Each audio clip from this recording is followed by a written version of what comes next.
Hello students, welcome back to our Empower class channel and today we will continue the third chapter of class 9, the atoms and molecules. Okay, so in last class we have studied that what is atom, what is molecules and what are the laws of constant chemical proportion, means this one, chemical combination, what are the laws of chemical combination, ठीक है. So first one is law of chemical law of conservation of mass.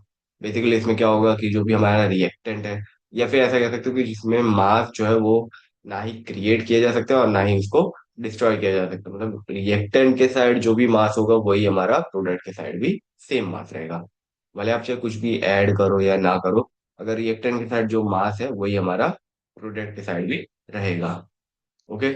फिर हम लोग ने पढ़ा था law of constant proportion, यानी एक फिक्स प्रोपोर्शन होता है कि भाई अगर आप कोई भी अब कंपाउंड बना रहे हो, कोई भी सब्सटेंस बना रहे हो, केमिकल सब्सटेंस, अगर उसमें दो या दो से ज्यादा एलिमेंट्स अगर लग रहे हैं तो उसमें एक होता है कि भाई ये एलिमेंट इतनी अमाउंट में ही यूज होने ही वाला है, उसके अलावा और कोई अमाउंट इसका नहीं ले सकते आप. ठीक है.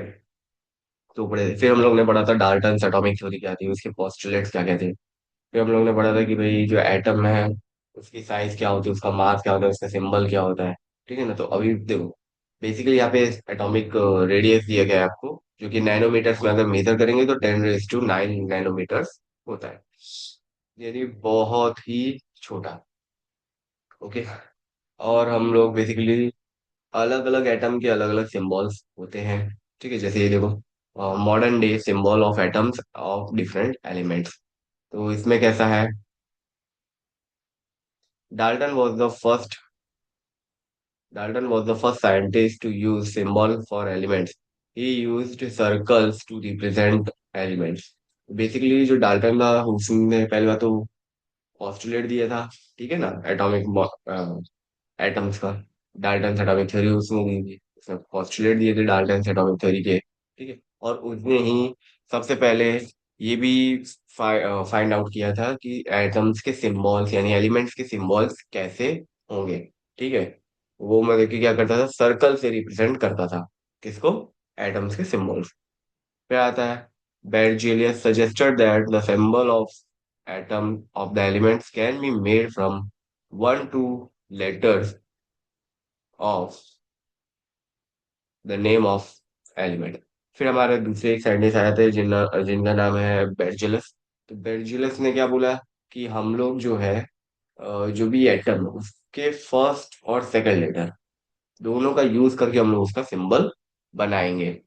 And we use names and symbols created in IUPAC, that is international union of pure and applied chemistry.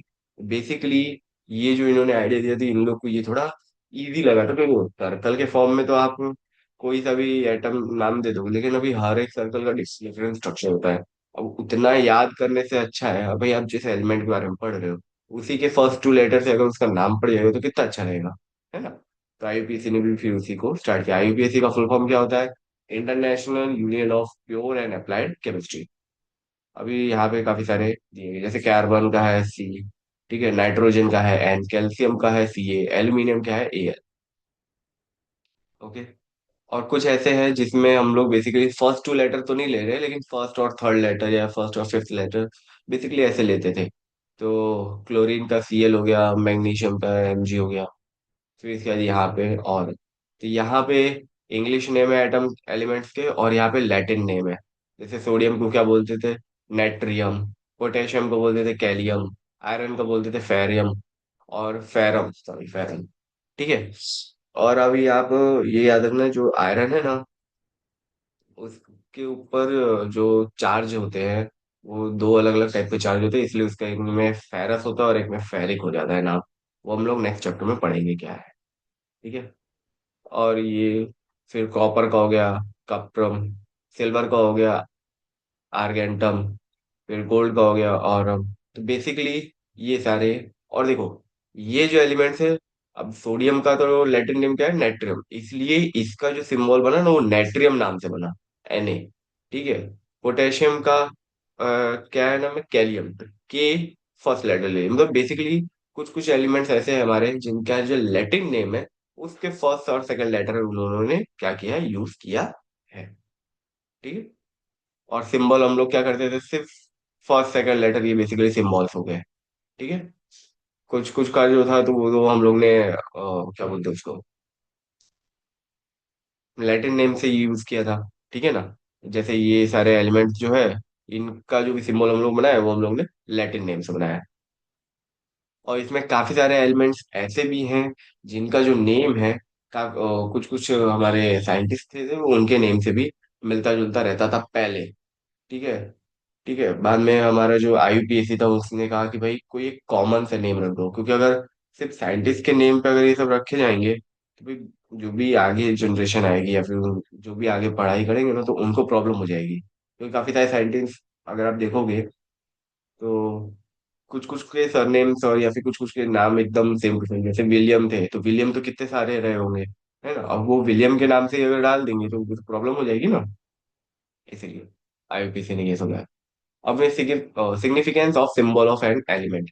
पहला, एलिमेंट को नेम देना, और साथ में the symbol of element signifies. अब सिंबल जो है एलिमेंट का क्या सिग्निफाई करता है, पहला सिग्निफाई करता है the name of the element, element का name, and atom of the element, और वो अ, कौन से एलिमेंट का एटम है वो सिग्निफाई करता है। जैसे कि एन, तो एन तो है नाइट्रोजन, और ये बता रहे हैं कि जो एन है वो नाइट्रोजन एलिमेंट का एक एटम है। फिर आता है हमारा एटॉमिक मास। ठीक है। एटॉमिक मास हियर, तो ये जो 12.011 करके जो लिखा है ये होता है हमारा एटॉमिक मास, और ये जो लिखा होता है इसे एटॉमिक नंबर बोलते हैं। एटॉमिक नंबर बेसिकली जब सीरियल वाइज में हम लोग सारे एलिमेंट्स लिखते हैं ना, तो वो हमारे जो सीरियल वाइज में 1 2 3 4 5 6 7 होता है, तो वो हमारे एटॉमिक नंबर कहला जाते हैं उसके एलिमेंट्स के, और उनका मास अलग अलग होता है। अभी इसके पीछे एक स्टोरी है कि भाई हम क्या कहते हैं, एटॉमिक मास निकालने के लिए ही 1/12 the mass of one carbon atom ही क्यों लेते हैं, वो भी कार्बन का 12 है। ठीक है। तो कार्बन एटम ही 6 वाला कार्बन एटम क्यों लिया जाता है। देखो, अगर मैं बात करूं हाइड्रोजन का, मतलब कुछ एक ऐसा चाहिए था जो बहुत क्या कहते हैं हल्का हो, जैसे इधर लिखा था earlier hydrogen was taken as a standard for you measuring the atomic mass of element. देखो पहले तो क्या किया गया था, हाइड्रोजन को लिया गया था, क्योंकि हाइड्रोजन का जो मास है या फिर जो उसका एटॉमिक नंबर है, मास है, तो बहुत ही कम था, बहुत हल्के है वो, है ना। और वो कोई भी चाह रहा था कि वही हो। अगर हल्की चीज, कम चीज, छोटी चीज रहेगी तो आप जल्दी मास निकाल सकोगे। ठीक है। और अपना फिर लास्ट में क्या कर दिए थे कि बाद में हाइड्रोजन को चेंज करके फिर ऑक्सीजन लेके आए थे, ऑक्सीजन को चेंज करके फिर फाइनल किया था किसको, हमारे कार्बन को। बिकॉज हाइड्रोजन जो है वो रिएक्ट तो होता है, काफी सारी चीजों से रिएक्ट होगा, लेकिन कुछ कुछ एलिमेंट्स है जिससे रिएक्ट ही नहीं करेगा वो। ठीक है। ऑक्सीजन है वो भी हाइड्रोजन से ज्यादा रिएक्ट करेंगे, हाइड्रोजन से ज्यादा एलिमेंट से रिएक्ट करेगा, लेकिन काफी सारे एलिमेंट्स ऐसे हैं जिससे ऑक्सीजन भी रिएक्ट नहीं करता है।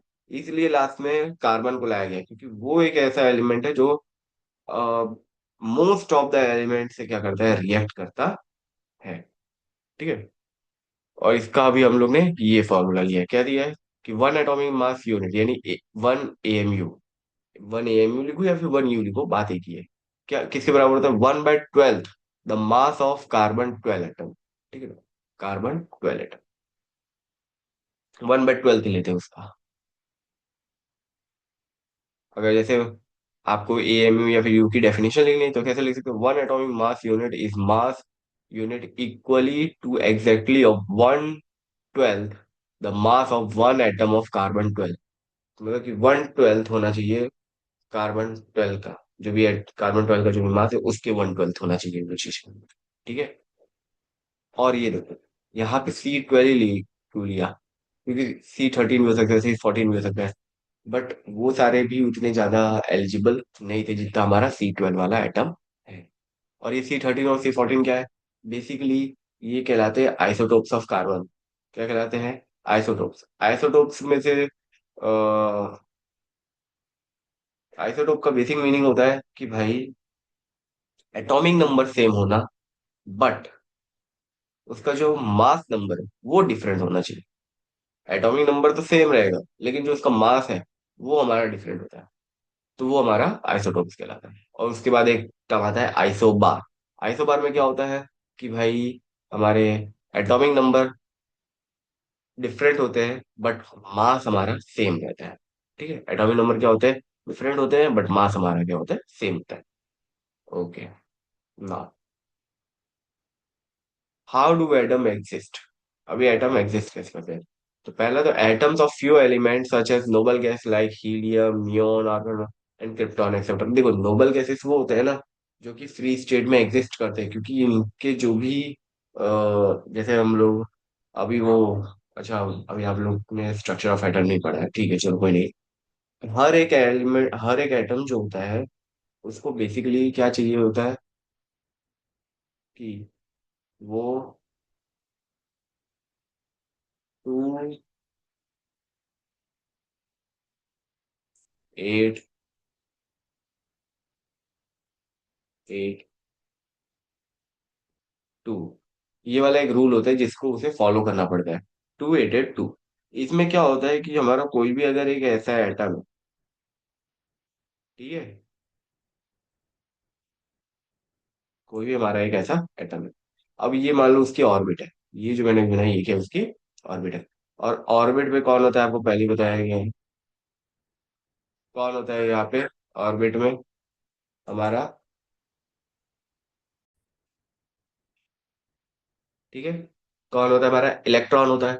और हर एक एलिमेंट चाहता है कि वो प्रॉपर फ्री स्टेट में एग्जिस्ट करने के लिए उसके जितने भी नंबर ऑफ इलेक्ट्रॉन उसको चाहिए ना वो मिल जाए।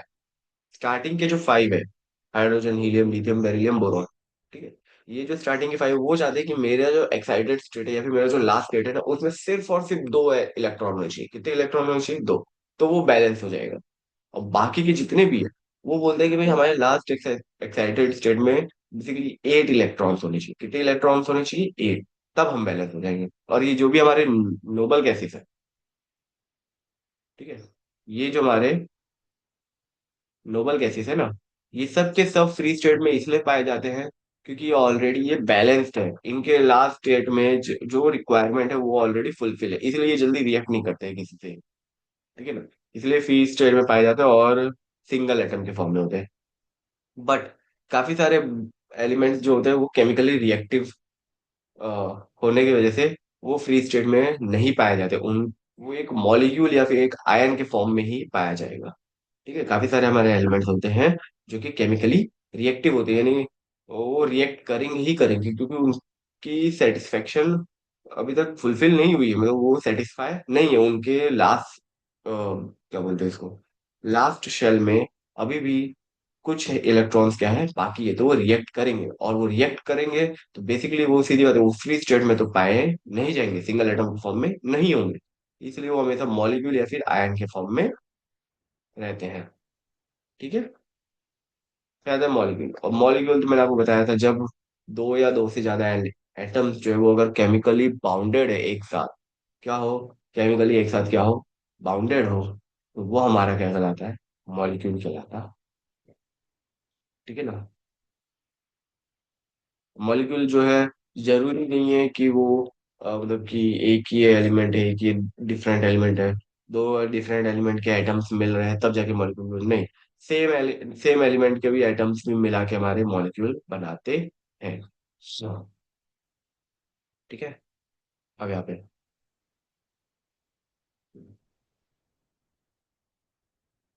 Molecule of an element contain two or more similar atom combined together. ठीक है, they are classified as diatomic, triatomic, tetratomic, polyatomic molecules depending on the number of atom present in them। Basically यहाँ पे अभी हम लोग atomicity बात करेंगे क्योंकि मॉलिक्यूल तो किसी भी एलिमेंट का बन गया। अब उसकी जो एटॉमिसिटी है वो डिपेंड करती है कि उसके अंदर नंबर ऑफ इलेक्ट्रॉन्स कितने हैं या नंबर ऑफ एटम्स कितने हैं उसके अंदर। जैसे एटॉमिसिटी में ये आ जाता है उसमें पहले हीलियम। हीलियम पहली बात तो मैं आपको पहले बता दिया, तो वो सिंगल स्टेट में पाया जाता है, ठीक है, यानी वो तो वन ही होगा। तो इसलिए ये कैसा है, मोनो एटॉमिक है। इसकी एटॉमिसिटी क्या है, मोनो एटॉमिक। हाइड्रोजन है वो टू के फॉर्म में क्योंकि वही वन है, उसको एक और चाहिए है तो वो दूसरे हाइड्रोजन से रिएक्ट करके वो बैलेंस कर लेंगे। इसलिए इसकी एटॉमिसिटी कितनी है, 2। जैसे बोलते हैं डायटोमिक। तो हाइड्रोजन हो गया, नाइट्रोजन हो गया, ओजोन हो गया,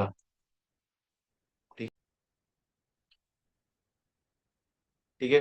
और जैसे ओजोन है तो जिसमें 3 एटम्स हैं, तो बेसिकली इसकी एटॉमिसिटी क्या हो गई, ट्राई एटॉमिक हो गया।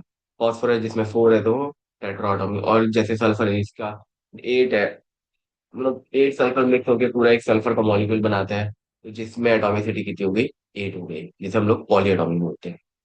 अब ये अगर मैं मॉलिक्यूल्स ऑफ कंपाउंड की बात करूँ, कंपाउंड कैसे बनते हैं, जब दो डिफरेंट एलिमेंट्स, ये तो मॉलिक्यूल्स ऑफ एलिमेंट है, ठीक है, क्या है, मॉलिक्यूल्स ऑफ एलिमेंट, जिसमें हम लोग सेम एलिमेंट के ही एटम्स लेके हम लोग फॉर्म करते हैं, जिसमें हम लोग एटॉमिसिटी बता रहे हैं। इसमें मॉलिक्यूल्स ऑफ कंपाउंड का बेसिक मीनिंग होता है जब दो डिफरेंट एलिमेंट के एटम मिक्स होते हैं, तो वो किस सिंपलेस्ट रेशियो फॉर्म में मिक्स होते हैं, ये बोलती है।